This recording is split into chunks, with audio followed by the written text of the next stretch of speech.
William Porter se asomó a la ventana de su ático, en el piso 45, y contempló la ciudad. Sus ojos se posaron en el edificio del antiguo hospital de la ciudad, una estructura gris de los años 50 del siglo pasado. «Señor Porter, su café», le dijo en voz baja Margaret, su asistente personal durante los últimos 15 años. Colocó la taza de bebida aromática sobre el escritorio de caoba y empezó a enumerar las tareas del día. Hoy hay una reunión con el Consejo de Administración a las 10, una teleconferencia con inversores europeos a las 11:30 y... Se interrumpió al darse cuenta de que su jefe ni siquiera había regresado. ¿Pasa algo, señor Porter? William se apartó lentamente de la ventana. A sus 62 años, su aspecto era imponente, alto, en forma, con el pelo canoso pulcramente peinado y unos penetrantes ojos azules. «Cancela todas las reuniones de las próximas 2 semanas, Margaret», dijo con calma, sentándose en su sillón de cuero, «y prepara el papeleo para el traspaso temporal de Richard». Margaret enarcó las cejas, sorprendida. «Pero mañana hay una importante presentación de un nuevo proyecto. En 15 años, nunca has hecho un...» «Lo comprendo», la interrumpió William, «pero hay algo más importante». Recogió el periódico que acababa de traer el mensajero. En la primera página estaba el titular: «Muerte en el hospital de la ciudad. Muere un paciente por falta de medicamentos». «Anoche estuve viendo las noticias», continuó. «Hablaban de una mujer que murió en el hospital de la ciudad. Tenía 65 años, igual que mi difunta Elizabeth. Le tembló la voz, pero enseguida se serenó. ¿Sabes qué es lo peor? No murió a causa de una enfermedad complicada. Simplemente no tenía la medicina adecuada, que cuesta menos de $100. Margaret se acercó. «No creerás que...» «No, es demasiado peligroso». «Así es». William sonrió por primera vez aquella mañana.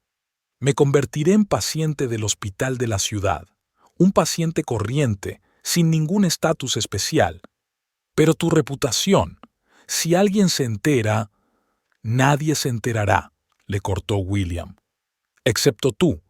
Búscate un barbero que sepa mantener la boca cerrada y cómprate ropa sencilla».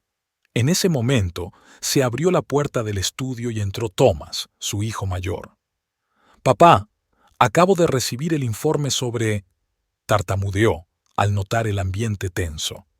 «¿Ha pasado algo?» William intercambió una rápida mirada con Margaret. «No mucho. Solo hablaba de mi permiso». «¿Vacaciones?» Thomas se rió. «Nunca coges vacaciones». «Por eso he decidido tomarme unas», contestó William. «Los médicos insisten en que descanse». Thomas miró a su padre con desconfianza. «Seguro que estás bien. Quizá deberías ver al profesor Weber. Él...» «Sé lo que necesito», respondió William secamente.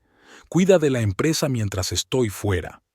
Cuando su hijo se marchó, William se volvió hacia Margaret. «Necesito documentos a otro nombre, y asegúrate de que nadie pueda rastrear mi teléfono». «¿Y si ocurre algo grave?», preguntó Margaret. «¿En qué puedo ayudarte?» William sacó un viejo reloj del cajón, lo único que le quedaba de su padre. «Mi padre siempre decía, el verdadero valor de una persona no lo determina cuánto dinero tiene, sino cómo trata a quienes no pueden devolvérselo». Fue a la caja fuerte y sacó un sobre. «Aquí están todos los documentos y poderes necesarios. Si algo sale mal, seguirás las instrucciones». «Esto es una locura», susurró Margaret. «Lo estás arriesgando todo». «No», replicó William volviendo la vista al hospital. «Solo arriesgo mi comodidad». «Y allí», señaló el edificio gris, «la gente arriesga la vida todos los días. Y quiero entender por qué».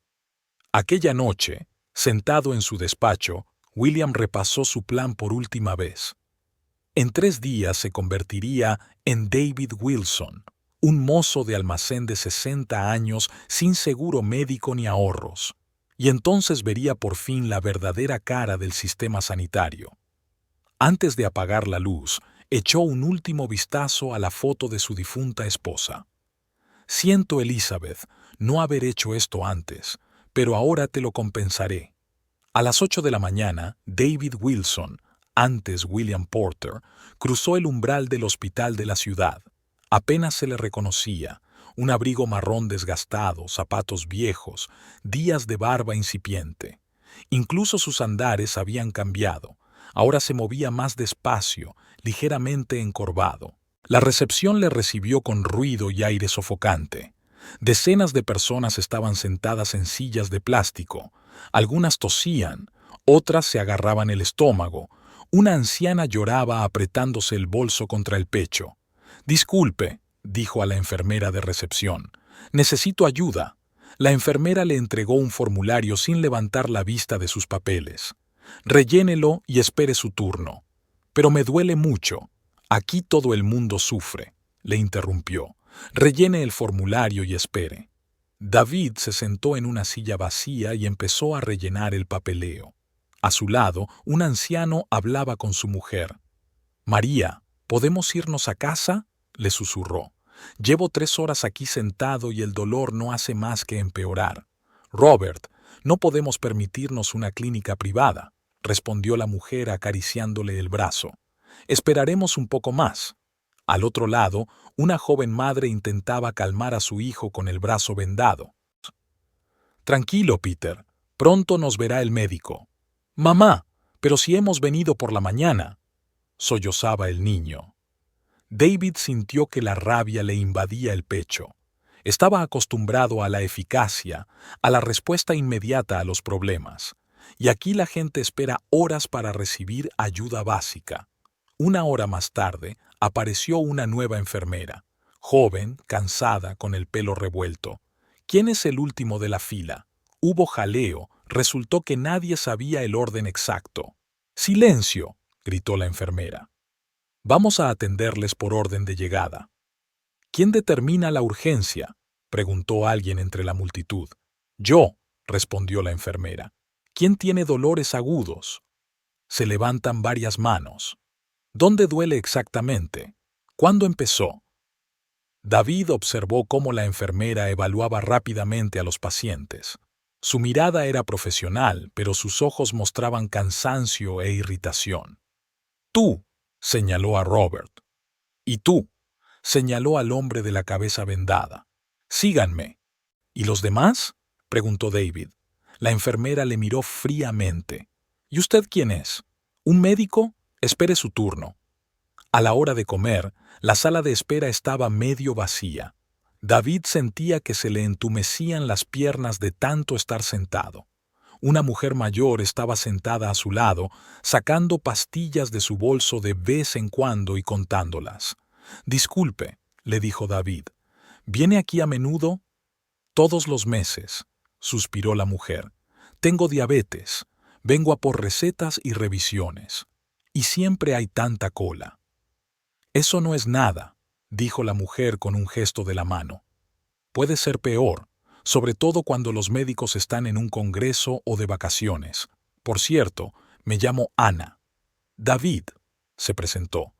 «¿Muchos médicos van a congresos?». «¿Qué congresos?». Ana bajó la voz. «Todo el mundo sabe que trabajan a tiempo parcial en clínicas privadas. Allí les pagan más. Y aquí…». Hizo un gesto con la mano hacia las paredes destartaladas. En ese momento, unos médicos con una camilla entraron corriendo en la recepción. Sobre ellos había un hombre pálido como una sábana. «Un accidente de tráfico», gritó uno de los médicos. «¿Dónde está el médico de guardia?». «En el quirófano», respondió la enfermera. «El otro llegará en 20 minutos». «Puede que no viva ni 20 minutos», gritó el celador. La enfermera cogió el teléfono. «Llamen urgentemente al doctor Weber de la 4ª planta». «Se niega a bajar», contestó la voz al teléfono. «Dice que tiene pacientes programados». A David le temblaban las manos.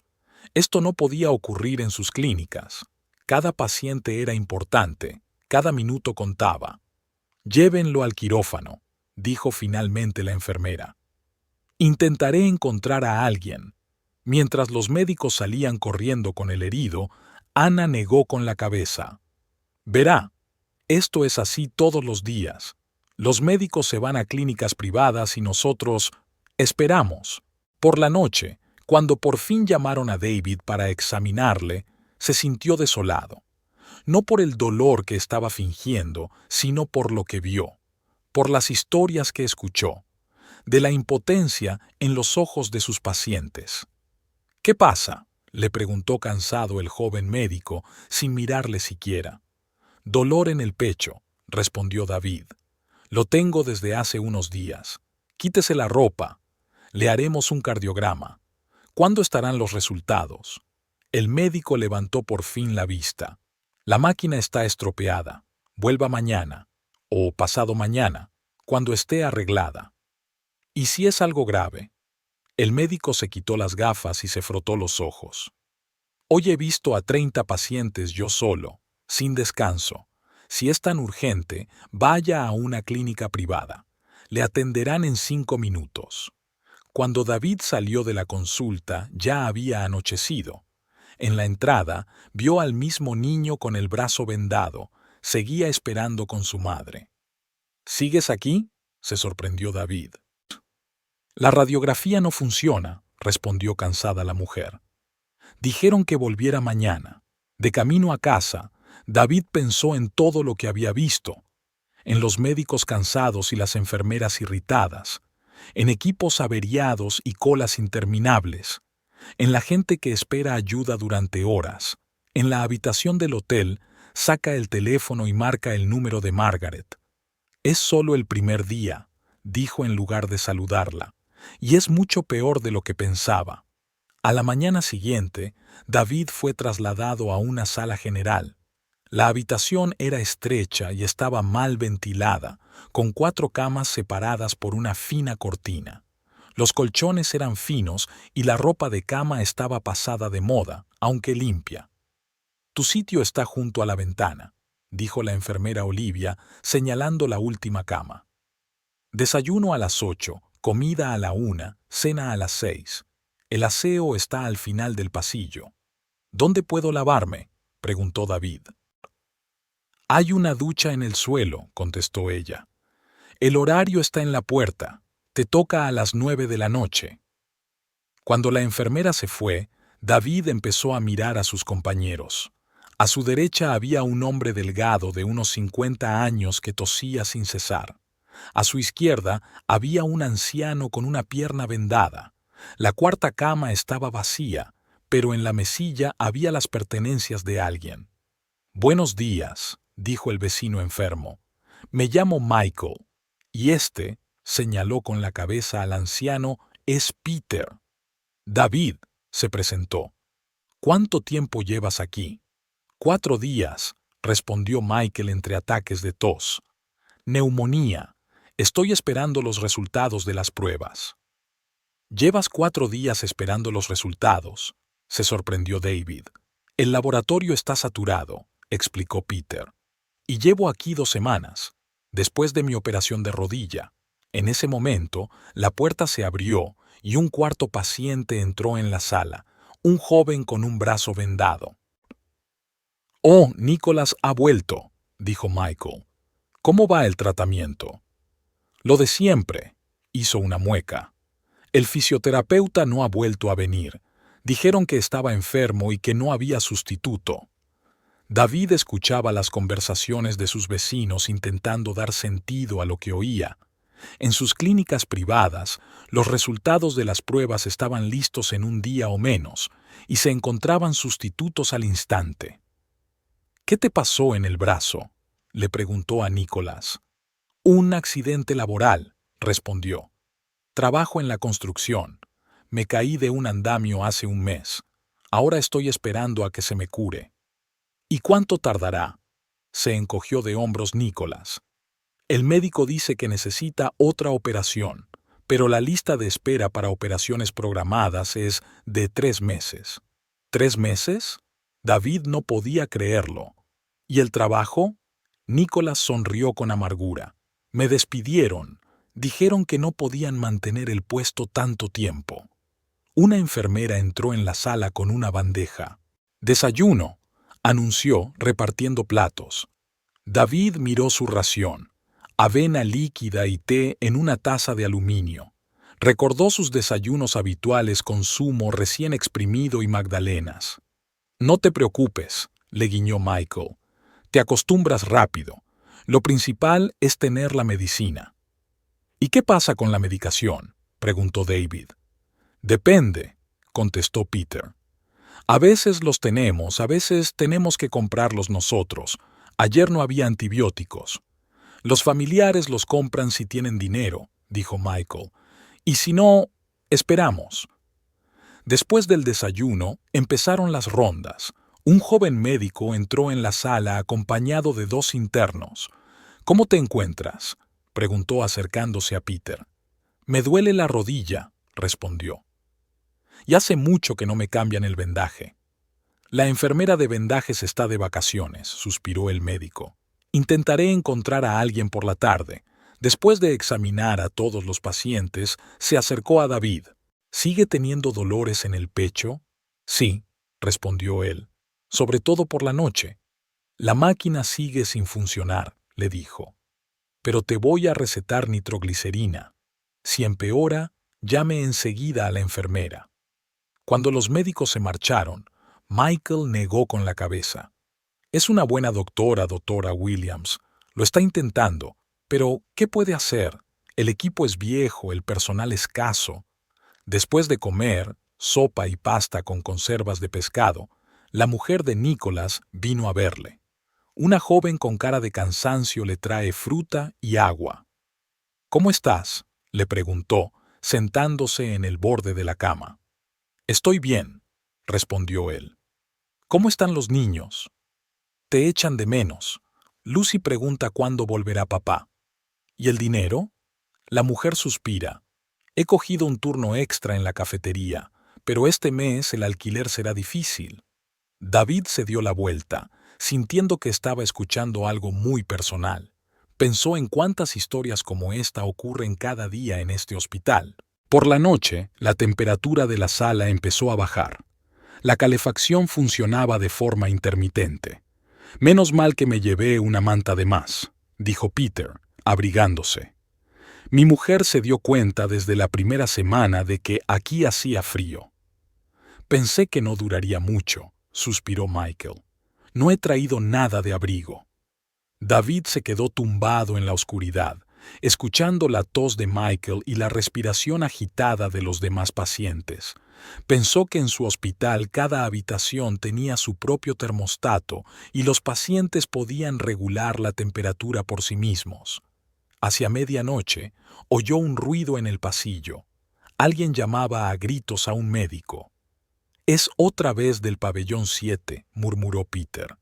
«Hay un anciano enfermo del corazón. Lleva así 3 noches». «¿Qué le pasa?», preguntó David. «Necesita una operación, pero puede esperar 6 meses a que le den un cupo para operarse gratis, y no hay dinero para pagarla». David sintió que se le secaba la garganta. Recordó su despacho, donde tomaba las decisiones sobre presupuestos e inversiones. ¿Cuántas veces se había negado a financiar hospitales como este por considerarlo poco rentable? Por la mañana le despertó el ruido de unas gotas que caían en un cuenco. Resultó que el techo tenía goteras en una esquina. «Fue después de la lluvia de ayer», explicó Michael. «La administración lleva 2 años prometiendo repararlo. ¿Y nadie hace nada?», se indignó David. «¿A quién le importa?», sonrió Nicholas con amargura. «No vamos a pagar a pacientes de clínicas privadas». David sintió que se ruborizaba. Recordó su lujosa habitación en la clínica suiza donde le habían tratado el año pasado. Entonces le parecía normal pagar miles de dólares por comodidad. Pero aquí, la gente se conforma con recibir la medicina que necesita. El tercer día de David en el hospital empezó con la voz aguda de su enfermera Cristina. «Despierten todos, prepárense para tomarles la temperatura». Apenas abrieron los ojos, los pacientes vieron a una mujer corpulenta de mediana edad con una tableta en las manos. «Wilson», ladró, «¿dónde está tu tabla de temperatura?». David miró confuso a su alrededor. No, no lo sé. Nadie me ha dado una. ¡Genial!, resopló Cristina. Primer día de turno y ya hay problemas. ¿Quién estaba de guardia ayer? La enfermera Olivia, respondió Michael en voz baja, todavía tosiendo. Ah, esa Olivia, murmuró Cristina. Los jóvenes se han ido, sin responsabilidad, sin experiencia.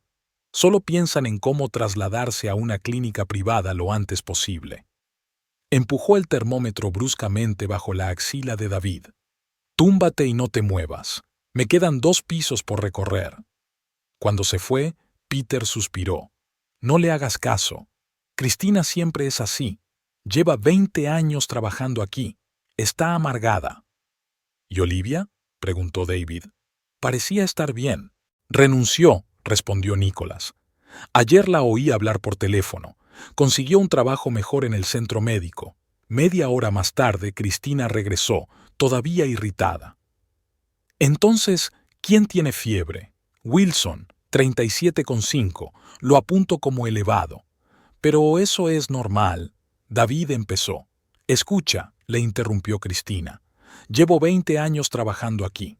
No me digas cómo tengo que rellenar las fichas. Si pone ascendido, significa ascendido. En ese momento se oyó un grito procedente de la sala contigua. ¡Enfermera! ¡Urgente! ¡Aquí hay un hombre enfermo! Cristina puso los ojos en blanco. ¡Oh, Dios! Ya estamos otra vez. ¿Por qué todo el mundo se encuentra mal por las mañanas? Salió lentamente de la habitación, murmurando algo sobre simuladores e histeria. Tenemos suerte de tenerla, dijo Michael. Pero el turno de noche, Marta, puede que ni siquiera venga si la llamas. Después del desayuno, la doctora Williams entró en la sala con un grupo de internos. Después de examinar a los pacientes, se acercó a David. ¿Cómo te encuentras? ¿Todavía tienes dolor? Sí, respondió él, sobre todo por la noche. La máquina de ECG todavía está en reparación, suspiró. Pero he conseguido que el cardiólogo venga a verte esta tarde. David notó que uno de los internos le susurraba algo al oído. ¿Qué? ¿Otra vez? Miró alarmada su reloj. Lo siento, tengo que irme. Tenemos un problema en la unidad de cuidados intensivos. Cuando se marcharon, entró en la sala una nueva enfermera, una chica muy joven de ojos amables. Buenos días, soy Sofía. Hoy le pondré las inyecciones. Administró con cuidado y rapidez todas las inyecciones necesarias, sin dejar de animar a cada paciente. Ya ves, sonrió a David, no me duele nada. Gracias, respondió él. ¿Hace poco que trabajas aquí? Desde hace 2 meses, asintió Sofía. Después de estudiar medicina. ¿Y qué te parece? Su cara se frunció un poco. Es duro, muy duro. Sobre todo cuando ves que no puedes ayudar tanto como te gustaría. Falta de todo. Medicinas, material, personal. En ese momento oí la voz de Cristina en el pasillo. Sofía, ¿qué haces ahí? Tenemos 3 salas más esperándote. Ya voy, respondió la chica y se marchó rápidamente. Antes de comer, entró en la sala un celador, un hombre sombrío de unos 40 años. ¿Quién ha pedido un barco?, preguntó en voz alta. Peter levantó la mano. Yo, hace 1 hora. Aquí está. El celador colocó despreocupadamente el barco junto a la cama. ¿Puede arreglársela solo o necesita ayuda? Puedo arreglármelas, contestó Peter en voz baja, ruborizándose. Por la tarde llegó el cardiólogo prometido, un anciano de rostro cansado. Bueno, vamos a ver qué tenemos aquí, murmuró, sacando un estetoscopio. Escuchó atentamente a David, le hizo algunas preguntas y de repente frunció el ceño. ¿Ha visitado antes a un cardiólogo? No, mintió David. Está claro que aquí hay algo crónico. Deberíamos hacer una ecografía del corazón. ¿Y cuándo es posible? El cardiólogo se encogió de hombros. Solo hay una máquina para todo el hospital. La cola es de 2 meses, a no ser que... Hizo una pausa significativa, pero David decidió no responder a la indirecta. «De acuerdo», suspiró el médico. «Te trataremos sintomáticamente. Le recetaré nitratos. Por la noche, la mujer de Nicholas vino a verle. Parecía disgustada. ¿Te imaginas? Hoy la enfermera del registro ha sido una maleducada. Ha dicho que vengo con demasiada frecuencia y que interfiero en su trabajo». «¿Quién era?», preguntó Nicholas. «La gorda con gafas». «Oh, esa es Cristina», intervino Michael. «Es maleducada con todo el mundo. No te lo tomes a pecho. A última hora de la tarde, cuando todo el mundo se estaba durmiendo, la enfermera de noche Marta entró en la sala. Olía ligeramente a alcohol. «¿Quién necesita analgésicos esta noche?», preguntó haciendo sonar las ampollas. «Yo», respondió Peter. «¿Y Nicholas? ¿Dos a la vez?». Marta hizo una mueca. «Quizá con uno sea suficiente. Estamos ahorrando en drogas». David no aguantó. «Escucha, si el médico lo ha recetado, es que los dos lo necesitáis». Marta lo midió con una mirada pesada. «Veo que eres nuevo aquí.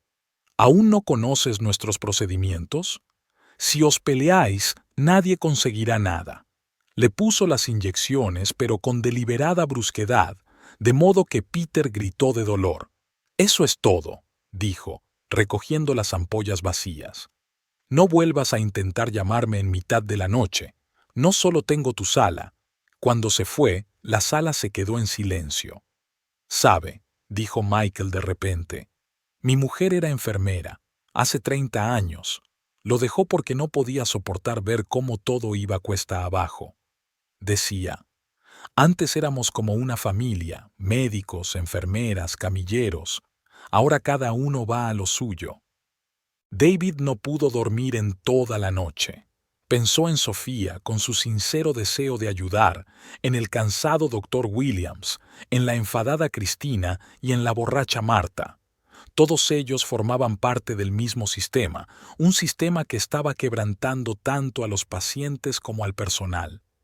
La mañana del quinto día en el hospital comenzó con noticias inquietantes.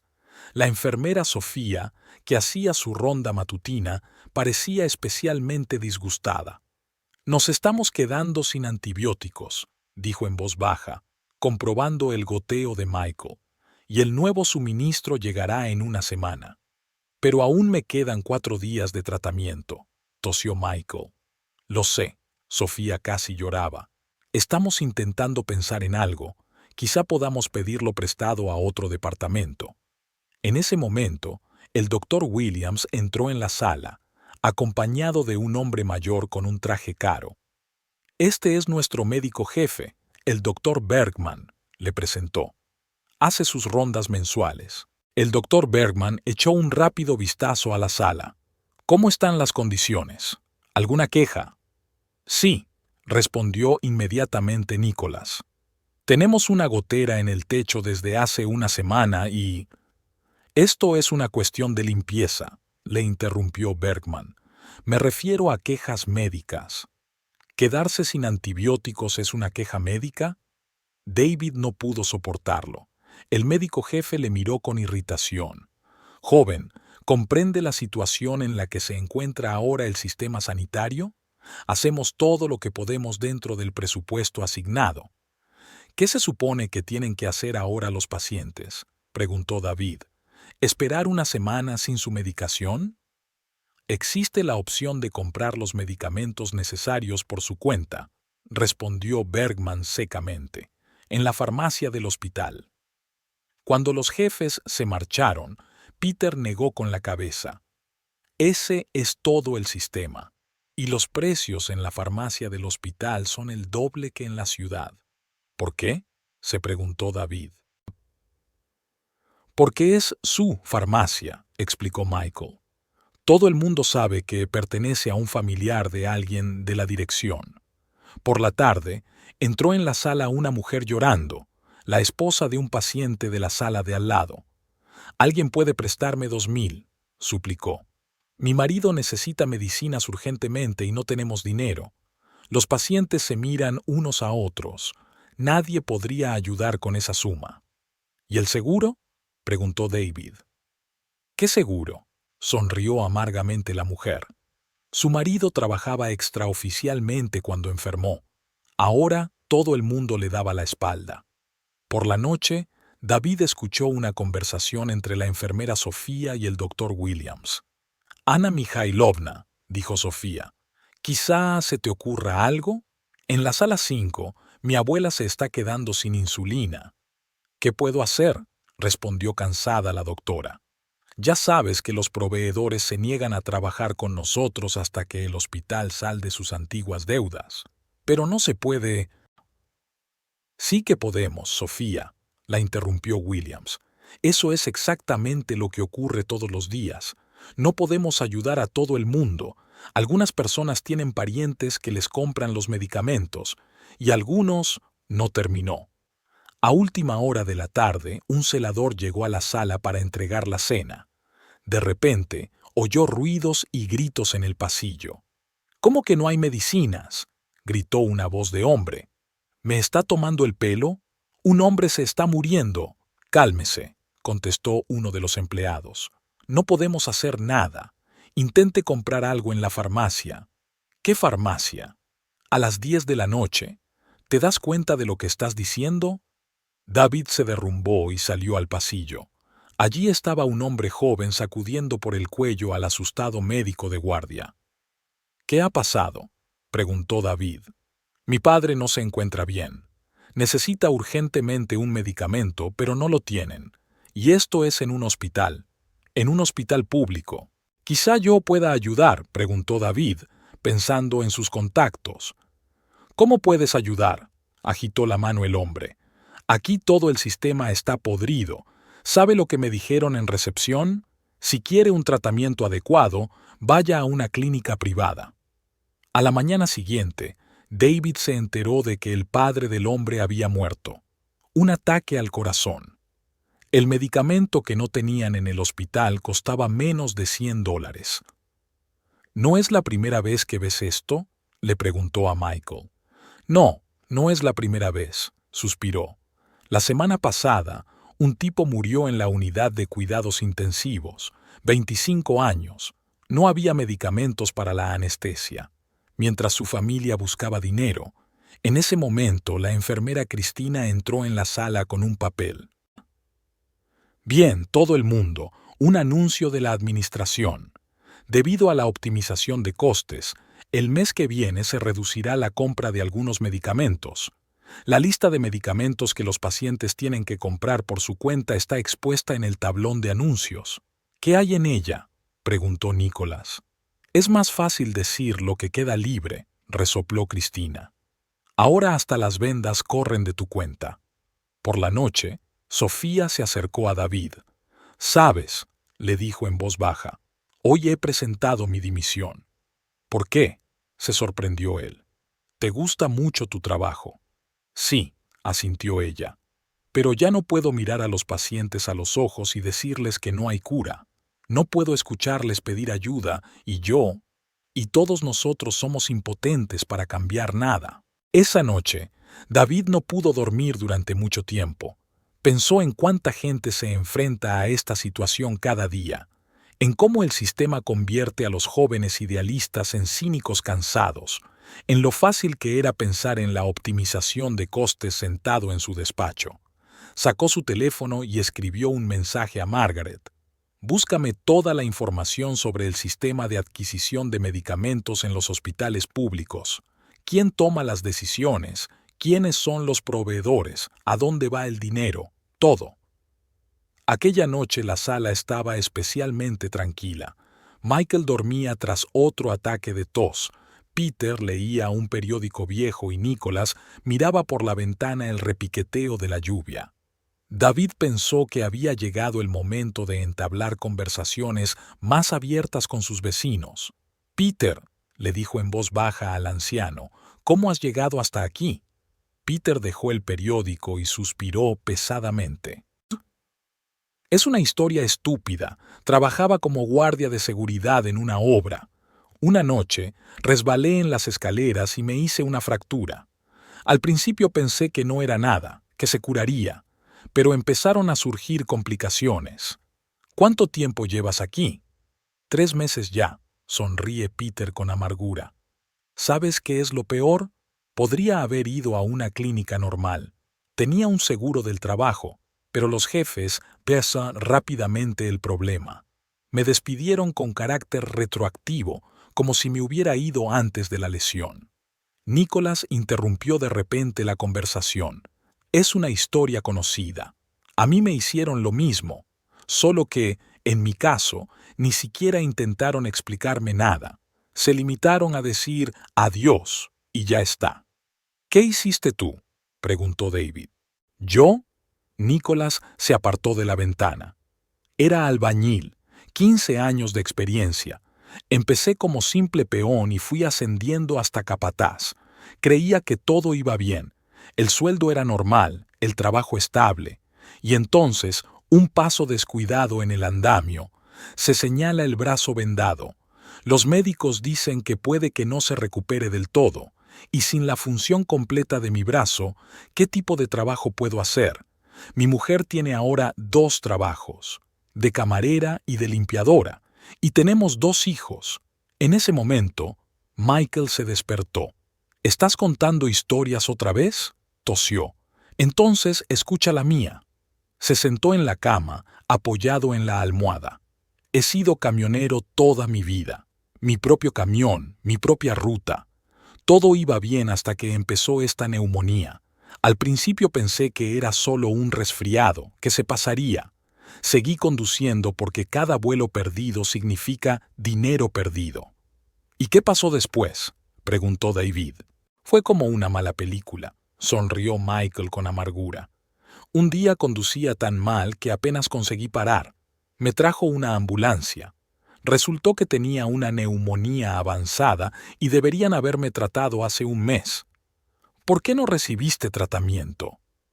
Intenta vivir sin trabajar durante un mes cuando tienes una hipoteca y una madre enferma dependiente, contestó Michael.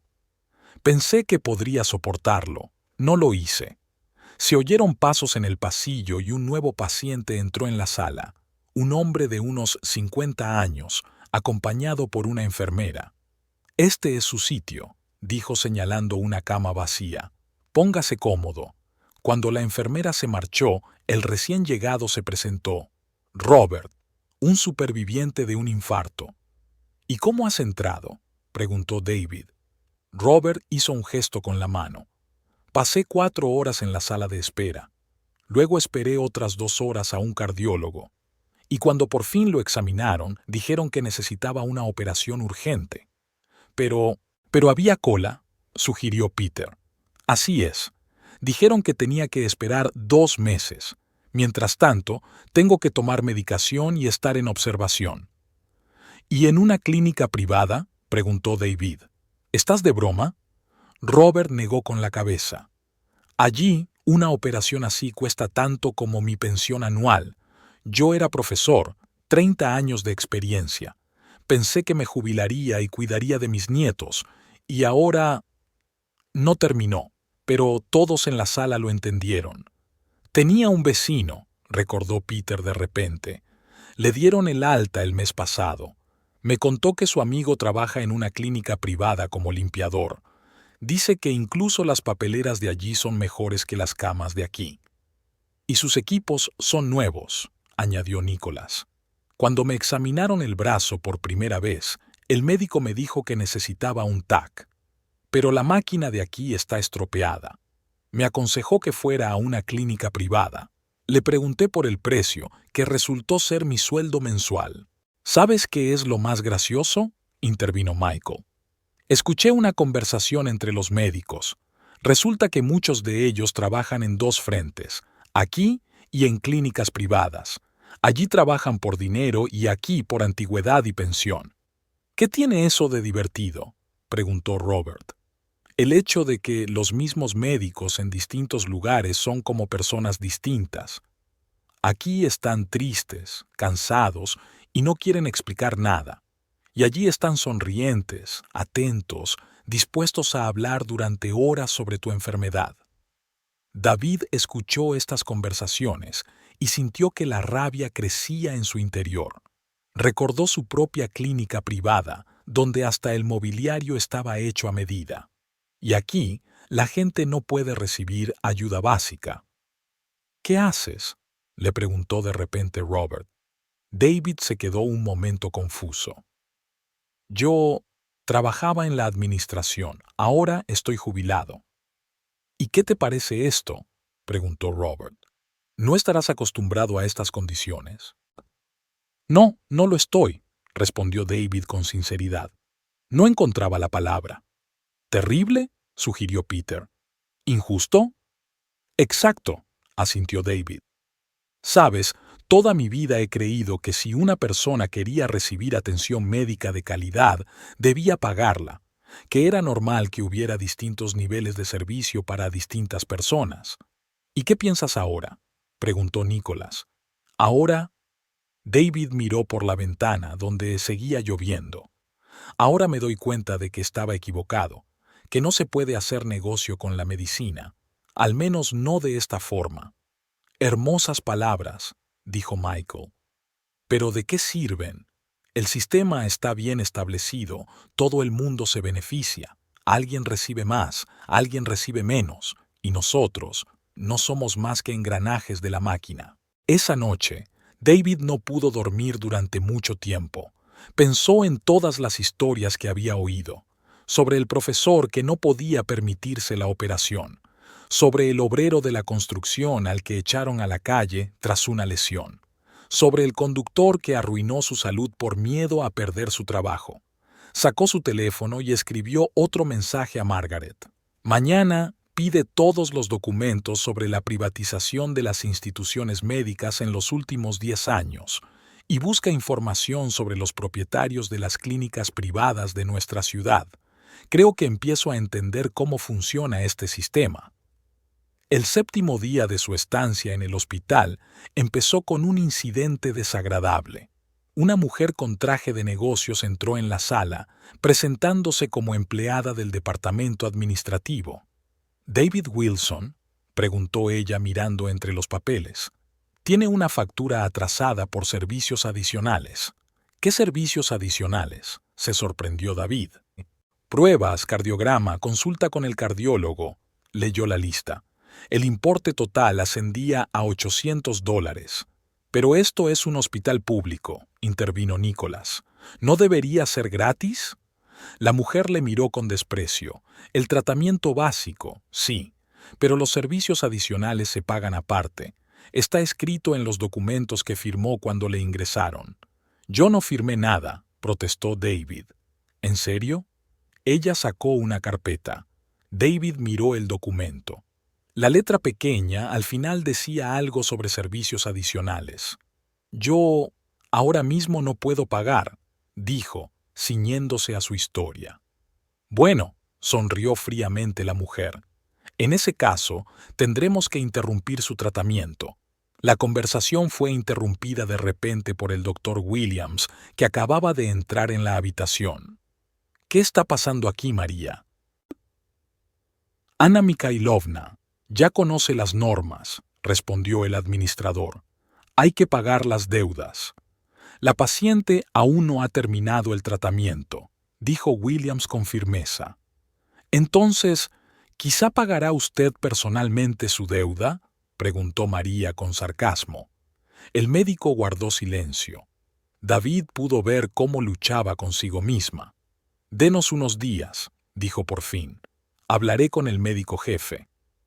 Cuando la recepcionista se marchó, se hizo un gran silencio en la sala. «No te preocupes», intentó animarle Michael. «Aquí todo el mundo tiene deudas». «No se trata de deudas», replicó David en voz baja, «sino del trato que reciben las personas». Ese mismo día, la enfermera Cristina se le acercó. «Escucha, Wilson, tenemos que hablar». Se lo llevó aparte. «Sé algo sobre tus problemas de pago. Puedo organizar un, ¿cómo decirlo?, enfoque individual». «¿A qué se refiere?». «Bueno», bajó la voz, «hay gente que puede ayudarte.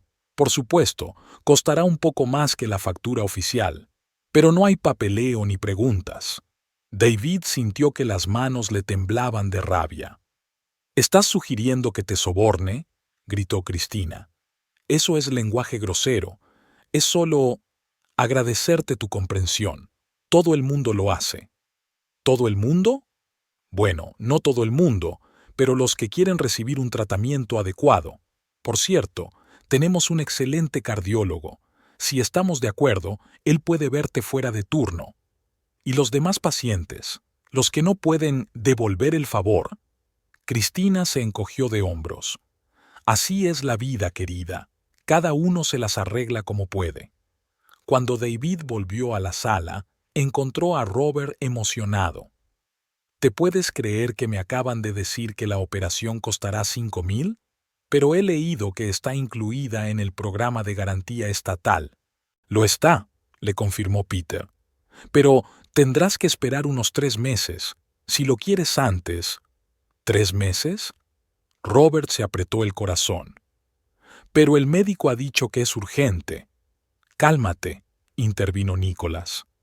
¿Qué familia? Robert sonrió con amargura. Mi mujer murió hace 2 años. Los niños están en otra ciudad y luchan por llegar a fin de mes. Por la noche, un joven médico, un interno al que David había visto antes con el doctor Williams, entró en la habitación. Disculpe, dijo en voz baja, me he enterado de su situación. Quizá pueda ayudarle. Tengo un amigo en los servicios sociales. Puede conseguirle un estatus de bajos ingresos. Entonces el tratamiento sería gratuito. ¿Es legal? En realidad no, admitió el interno. Pero a veces hay que buscar soluciones. Si no, la gente se muere esperando ayuda. En ese momento, se oyó un ruido en el pasillo. Una mujer gritaba. ¿Por qué no se lo llevan? Tiene 40 de fiebre.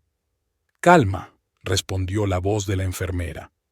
No tenemos derecho a llevarle sin pagar los servicios previos. ¿Qué servicios? ¿Qué pago? ¿No ve que el niño se está desmayando? David salió al pasillo. Una mujer joven sostenía en brazos a un niño de unos 6 años. El niño estaba pálido como una sábana. ¿Cuánto cuesta?, preguntó a la enfermera. $320 por la hospitalización anterior, respondió ella.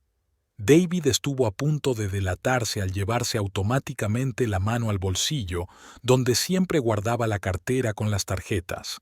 Se detuvo a tiempo, recordando su papel. ¿No es posible entrar en el puesto?, preguntó. Esto es un niño. Las reglas son las reglas, dijo la enfermera. No es nada personal. Esa noche, David escribió a Margaret el mensaje más largo de su Baimaeso. Busca todos los casos de denegación de asistencia médica por impago del último año, todas las reclamaciones, todos los recursos, y también prepara datos sobre cuánto cuesta el equipamiento del departamento infantil, reequipamiento completo, y una lista de los mejores pediatras del país. Creo que sé por dónde empezar con los cambios. Aquella mañana, el hospital era especialmente ruidoso. David se despertó con el sonido de una discusión en el pasillo. Reconoció la voz del joven interno, Thomas Weber, que ayer se había ofrecido a ayudarle. «Esto es inaceptable», dijo Thomas levantando la voz. «Tiene apendicitis aguda y necesita cirugía urgente». «Cálmese, colega», respondió la voz tranquila del médico jefe Bergman. «Ya conoce las normas. Sin el pago completo». «¿Qué normas?», le interrumpió Thomas. «Va a morir si no le operamos inmediatamente». David se acercó en silencio a la puerta de la sala. Varias enfermeras y médicos estaban reunidos en el pasillo. Un joven interno estaba delante del médico jefe con unos papeles en la mano. «Escucha, Thomas», le dijo Bergman en voz baja pero con firmeza. «Eres un médico joven y prometedor. Tienes toda la vida por delante.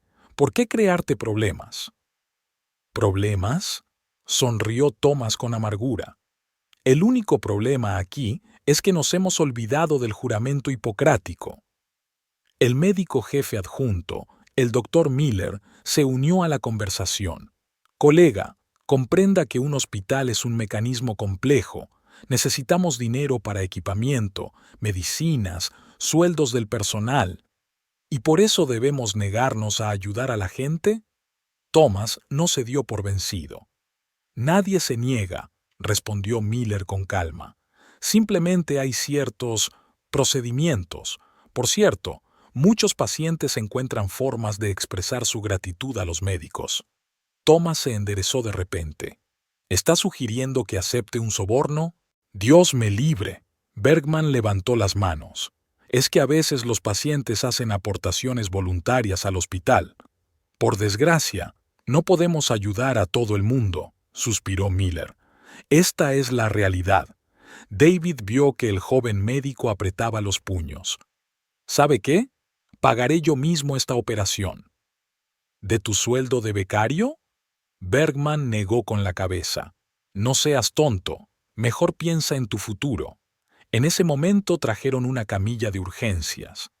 Un hombre pálido yacía en ella, retorciéndose de dolor. ¿Es el mismo paciente?, preguntó David a Sofía, una enfermera que pasaba por allí. Sí, respondió ella en voz baja. Un taxista cualquiera, 3 hijos. Su mujer no trabaja. Thomas corrió hacia la camilla. Espera, voy a pensar en algo. Tienes media hora, dijo Bergman. Después, tendremos que enviar al paciente a otro hospital. David se derrumbó y salió al pasillo.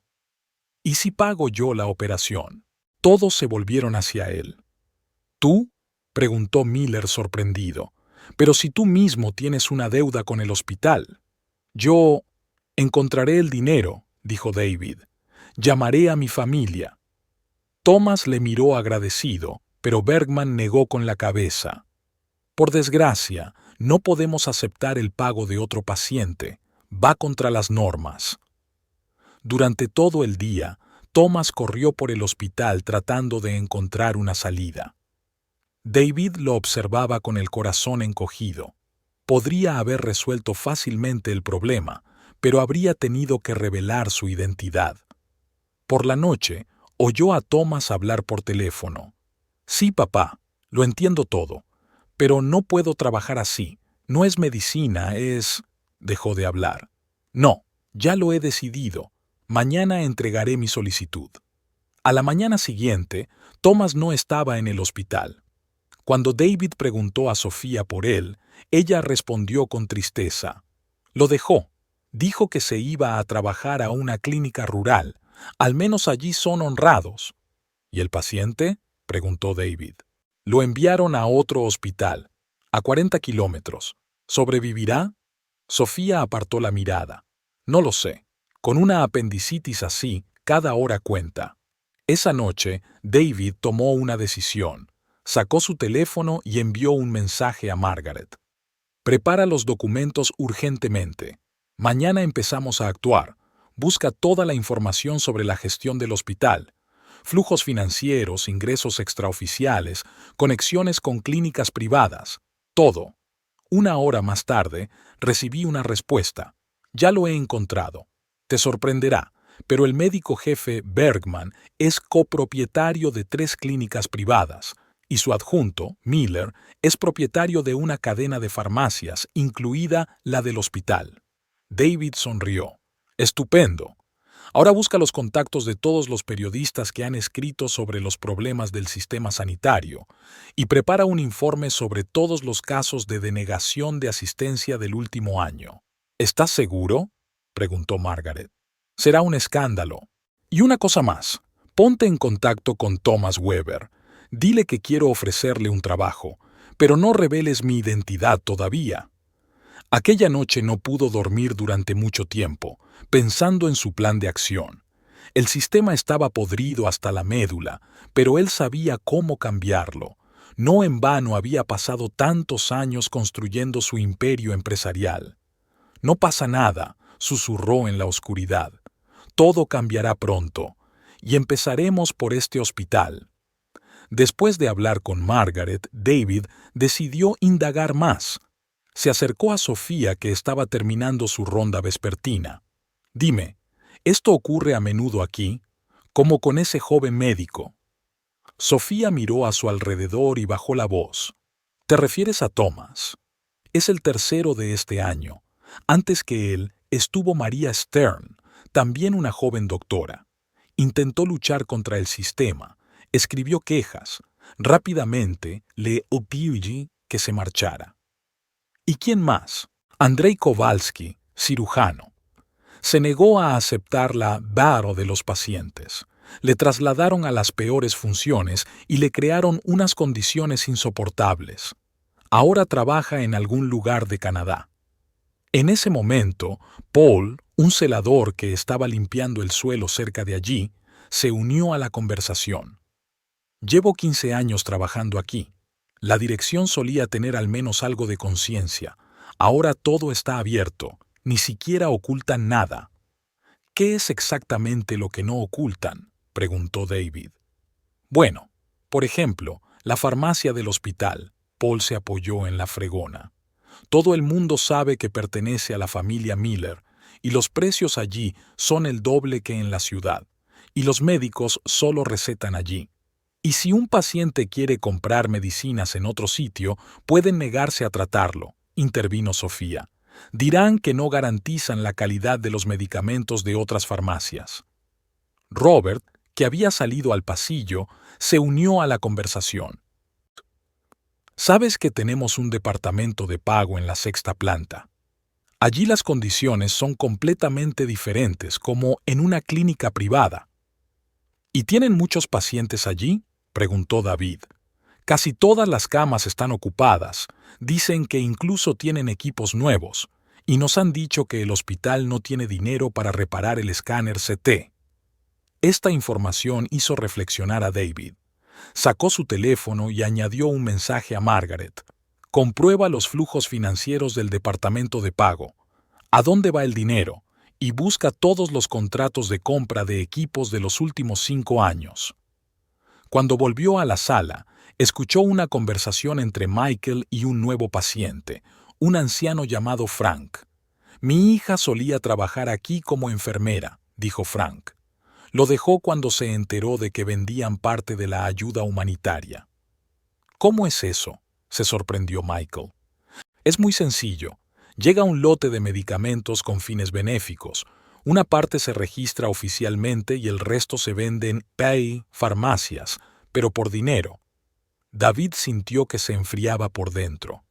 Recordó cuántas veces su empresa había proporcionado ayuda caritativa a hospitales y se preguntó cuántos de esos medicamentos habían llegado realmente a los pacientes. Aquella tarde escribió otro mensaje a Margaret. Encuentra todos los casos de ayuda caritativa a este hospital en los últimos 3 años, todos los documentos, todas las facturas, y prepara una demanda a la fiscalía, pero no la presentes todavía, espera mi señal.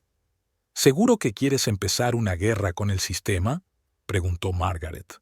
No es una guerra, respondió David, es una limpieza. Empezaremos por este hospital y luego nos enfrentaremos a todo el sistema. Antes de irse a la cama, volvió a leer todas sus notas. El plan de acción estaba cada vez más claro. Utilizaría todos sus contactos y recursos para acabar con este sistema corrupto, y empezaría ayudando a médicos como Thomas Weber a cambiar el sistema desde dentro. Mañana será un día duro, susurró mientras se dormía. Pero es solo el principio. El 9º día en el hospital comenzó con una noticia inesperada. La enfermera Sofía, conteniendo a duras penas las lágrimas, dijo que el mismo taxista que había sido enviado a otro hospital había muerto por la noche. No lo llevaron allí, susurró secándose los ojos.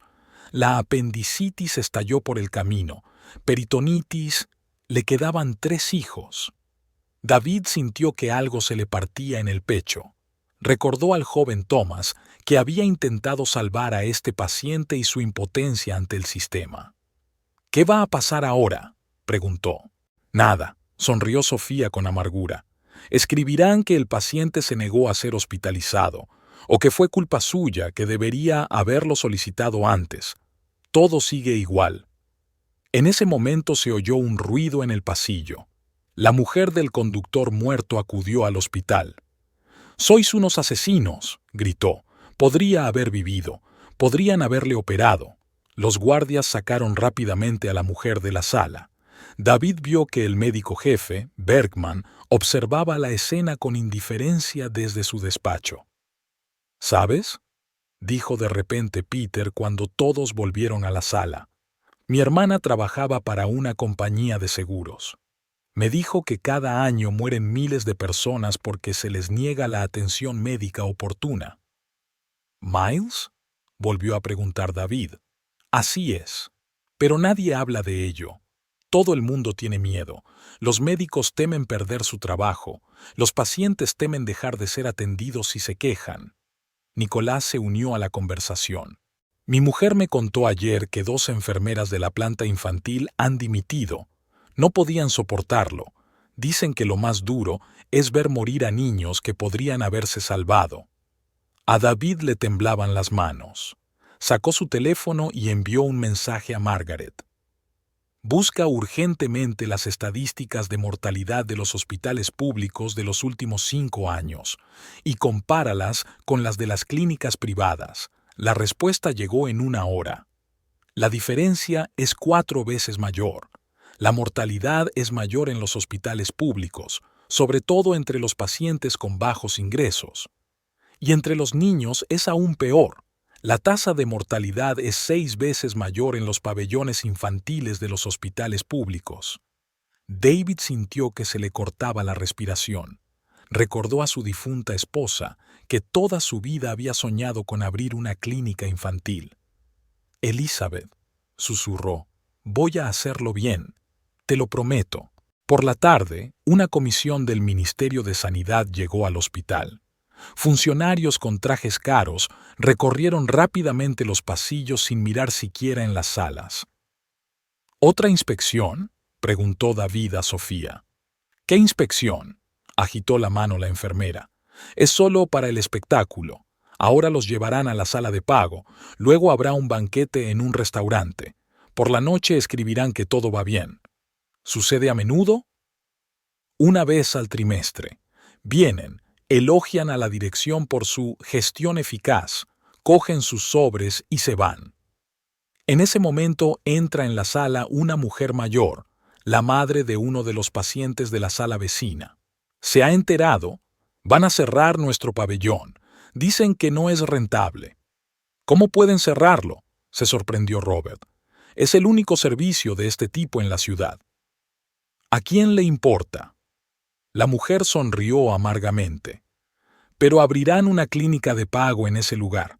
Ya han encontrado un inversor». David se alarmó. «¿Qué inversor?». «¿Quién sabe? Alguna gran empresa médica. Dicen que ya han comprado 5 hospitales de este tipo». Por la noche, David volvió a enviar un mensaje a Margaret. «Busca información sobre todos los hospitales públicos privatizados el año pasado. ¿Quiénes son los compradores? ¿Cómo ha ido el proceso?». Media hora después, llegó la respuesta. «No te lo vas a creer. El principal comprador es MedInvest, y su propietario es el hermano de nuestro ministro de Sanidad». David sintió que apretaba los puños. El sistema estaba aún más podrido de lo que pensaba. «Prepara los documentos», escribió. «Vuelvo mañana y empezamos a actuar». «¿Qué piensas hacer?», preguntó Margaret. «Primero, vamos a comprar este hospital. Todos sus esquemas, todos sus arreglos, lo romperemos todo. Segundo, encontraremos a todos los médicos honrados que se vieron obligados a marcharse. Les ofreceremos volver, pero con sueldos normales. Y en tercer lugar», hizo una pausa, mirando por la ventana la ciudad nocturna. «En tercer lugar, crearemos un fondo para ayudar a los pacientes con bajos ingresos, para que nadie más muera por falta de dinero». «Se resistirán», advirtió Margaret. «Déjalos. Tengo suficiente dinero e influencia para acabar con su resistencia, y lo más importante, ahora entiendo cómo funciona todo desde dentro». Antes de irse a la cama, recorrió una vez más la sala, observando los rostros de los pacientes y del personal médico. Cada historia, cada destino, resonaba ahora en su corazón con dolor y determinación para cambiar el sistema. «Mañana todo cambiará», susurró. «Lo prometo». A la mañana siguiente se produjo una sensación en el hospital de la ciudad.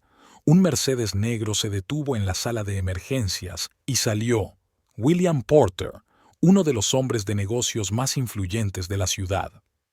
«Convoque una reunión de emergencia», le dijo a la atónita enfermera de guardia. «Todos los jefes de los departamentos, todos». La noticia corrió inmediatamente por todo el hospital. Las enfermeras cuchicheaban por los rincones. Los médicos se ajustaban nerviosos las batas. El médico jefe Bergman salió corriendo personalmente a recibir al inesperado invitado. «William Josefovich, qué honor. No sabíamos...» «Claro que no lo sabíamos», le interrumpió Porter. «Pero ahora lo sé todo». Toda la administración del hospital se había reunido en la sala de conferencias. Porter paseó la mirada por la sala. 2 semanas, empezó. Durante 2 semanas estuve ingresado en su hospital con el nombre de David Wilson. Un murmullo recorrió la sala. Bergman palideció. «Ya he visto bastante en ese tiempo», continuó Porter. «Y ahora tenéis que elegir. O todos presentáis la dimisión ahora mismo, o entregaré todos los documentos sobre vuestro fraude a la Fiscalía y a los medios de comunicación». «¿Qué fraude?», intentó argumentar Miller. «Estamos haciendo todo legalmente». «¿En serio?». Porter sacó una carpeta. «Díselo a los pacientes a los que se les negó la atención, o a la familia de ese taxista que murió de camino a otro hospital. Por cierto», se volvió hacia Bergman, «¿cómo van sus clínicas privadas? ¿Van bien?». La sala enmudeció. «Tienen 1 hora», dijo Porter. «Dentro de 1 hora exactamente daré una rueda de prensa, y si para entonces no tengo sus declaraciones sobre mi mesa...». No terminó. No hizo falta. Todo el mundo lo entendió. En media hora, la mayoría de los directivos habían escrito su dimisión. Algunos intentaron discutir, amenazar con conexiones, pero cuando Porter empezó a leer hechos y cifras concretas, se rindieron rápidamente. Después de la reunión, subió a su antiguo pabellón. Los pacientes se quedaron mirando al hombre del traje caro, sin reconocerlo como su reciente vecino. «No puede ser», susurró Michael. «¿Es usted?». «Sí, soy yo», sonrió Porter. «Y he venido a darte las gracias. Sin tus historias, sin tu sinceridad, nunca me habría dado cuenta de lo mal que estaban las cosas». «¿Qué va a pasar ahora?», preguntó Robert. «Todo va a cambiar», respondió Porter. «Mi empresa va a comprar este hospital. Vamos a modernizar completamente los equipos y a reparar todos los departamentos. Los sueldos del personal se triplicarán». «¿Y los servicios de pago?», preguntó Nicholas. «No hay servicios de pago, solo lo que exige la ley. Crearemos un fondo de caridad para ayudar a los pacientes con bajos ingresos». En ese momento, Sofía entró en la sala. Cuando vio a Porter se quedó helada. «Y a ti», le dijo, «quiero ofrecerte el puesto de enfermera jefe. Necesitamos empleados tan honrados y responsables». «Pero yo acabo de empezar». «Precisamente por eso. Aún no has tenido tiempo de acostumbrarte al viejo sistema». A la hora de comer, la noticia se había extendido por todo el hospital. Algunos se alegraban de los cambios, otros los temían, pero todos comprendieron que no había vuelta atrás. Porter visitó personalmente todos los departamentos, hablando con el personal y los pacientes. En el pabellón infantil permaneció largo rato junto a la ventana, recordando a su difunta esposa. «¿Ves, Elizabeth? Por fin he entendido lo que has intentado decirme todos estos años». Por la tarde, convocó una rueda de prensa. Los periodistas captaron con avidez cada palabra. «Esto es solo el principio», anunció Porter. «Estamos creando un nuevo modelo de colaboración público-privada en medicina. Este hospital será un proyecto piloto. Si todo sale bien, extenderemos la experiencia por todo el país». «¿Y los antiguos directivos?», preguntó uno de los periodistas. Ya no trabajan aquí, y me encargaré personalmente de que no vuelvan a trabajar en medicina. Tras la rueda de prensa, un joven se le acercó. Señor Porter, soy Thomas Weber. Ah, el mismo médico honesto, sonrió Porter. Estaba a punto de hablar con usted. ¿Qué le parece el puesto de médico jefe? ¿Jefe? Pero yo soy... ¿Joven? ¿Inexperto? Porter le puso la mano en el hombro. Exactamente lo que necesitamos. Los experimentados ya han demostrado lo que han hecho con el sistema. Un mes después, el hospital había cambiado hasta quedar irreconocible. Nuevos equipos, salas renovadas, personal amable. Pero lo más importante es que la actitud hacia los pacientes ha cambiado. Saben, dijo Thomas una vez durante una reunión, la gente de otros hospitales viene a nosotros a aprender. No creen que se pueda trabajar así. Es posible, replicó Porter. Solo hay que querer cambiar el sistema y tener el valor de hacerlo. Por la tarde, se asomó a la ventana de su despacho y contempló la ciudad. Los informes estaban sobre su mesa. El número de vidas salvadas se había triplicado, las tasas de mortalidad habían descendido y las colas habían desaparecido. Al día siguiente, Porter empezó a aplicar su detallado plan de acción. Lo primero que hizo fue crear un fondo especial con un presupuesto de $10 millones para la modernización urgente del hospital. Encarga todo el equipamiento que necesites, le dijo a Thomas. El dinero no es lo principal es la calidad. Luego se ocupó personalmente de las cuestiones de personal. Envió invitaciones a todos los médicos que habían dimitido anteriormente por no estar de acuerdo con el sistema corrupto. Sueldos dobles, paquete social, posibilidad de hacer prácticas en el extranjero, enumeró durante una reunión con el personal, pero con una condición: honradez absoluta en el trabajo. Al final de la semana, había introducido un nuevo sistema de control de calidad. Se instalaron cámaras de vigilancia en todos los departamentos, se introdujeron las quejas anónimas de los pacientes y se creó un servicio de auditoría interna. Nada de sobornos ni agradecimientos, recalca en cada reunión. Todos los pagos adicionales se hacen solo oficialmente, a través de una fundación benéfica. Porter prestó especial atención al pabellón infantil, supervisó personalmente la compra de camas y juguetes nuevos y equipó una sala de juegos. Será el mejor pabellón infantil del país, prometió. Así lo vio Elizabeth. Por iniciativa suya, el hospital abrió una clínica jurídica gratuita para los pacientes. Ahora todos podrían obtener ayuda legal si se vulneraban sus derechos. Ya nadie podría negarse a recibir ayuda alegando trámites burocráticos, explicó. Porter también creó un departamento especial para trabajar con pacientes de bajos ingresos. Ahora todos los que no podían pagar el tratamiento recibían ayuda del fondo de caridad. El dinero no debe ser un obstáculo entre la vida y la muerte, afirmó. A finales de mes, había firmado contratos con las principales universidades médicas del país para la realización de prácticas de jóvenes especialistas. Necesitamos fuerzas frescas, explicó a Thomas. Gente que no conozca el viejo sistema y no quiera reproducirlo. Porter entrevistó personalmente a cada nuevo director de sucursal, insistiendo en el punto principal. Vuestro trabajo no es ahorrar dinero, sino salvar vidas. Yo me ocuparé de las finanzas. Incluso creó un programa especial de apoyo psicológico para su personal. El agotamiento es el principal enemigo de un buen médico, explicó. Debemos cuidar no solo a los pacientes, sino también a quienes los tratan.